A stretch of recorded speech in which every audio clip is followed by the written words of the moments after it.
One of the interesting things for us as pastors is what would the Bible say about friendship? Does it value friendship? In what ways does it value friendship? And it might actually have some first words to say about friendship. So what's your take on friendship in the Bible? Yeah, well, I liked some of the things that you were saying earlier today, so I want to come back to them. But I do like it that when God first created people, he said it's not good for them to be alone. So he's created everything that is so good, and yet the one thing that isn't good in this beautiful creation is when someone is alone, they're without friendship. So right from the beginning, we are meant to be in these kinds of relationships with one another. The other thing I think about often in the Bible is the way that God seems to have designed it so that we grow in our relationship with him by growing in our friendship with one another. He uses the words of the people around us and the actions of the people around us to be present to us himself in some kind of way. And I love that. I think we see that in the Bible. But you had some neat examples. You have to be careful, right, about maybe overvaluing what a human says, but it does feel like sometimes God uses a friend to say something that I just can't seem to hear through my Bible or hear in my silence. And a friend comes along, goes doink on the head, and I go, I can hear that. That's helpful.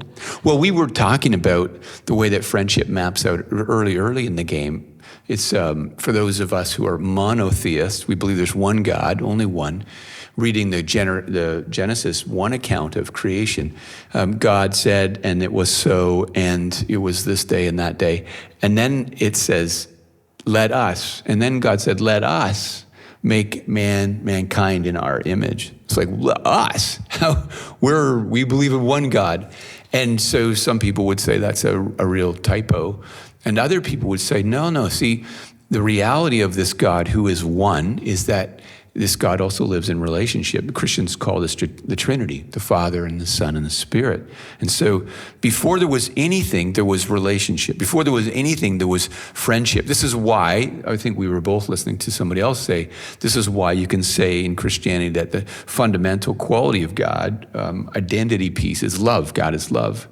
You can't say that if God didn't have someone to love before a human being showed up.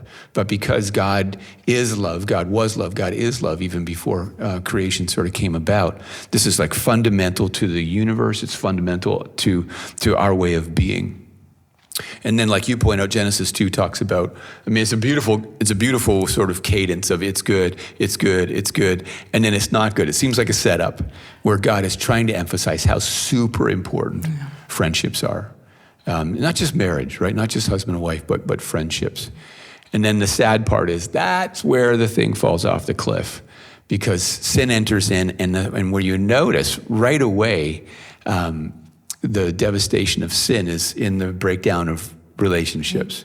So these two people, man and woman, who are supposed to be husband and wife, and this is the relationship that he'd been waiting for all of his, I don't know how many days he'd been alive at that point, but it winds up with them making fig leaves for themselves so they can hide from each other, which is like the absolute anti-friendship move. Is we're going to hide, we're going to shield ourselves, try to look better than we are. We're embarrassed and we're ashamed. And then we talked about this. Then the next page is two brothers who are supposed to be presumably friends. One kills the other.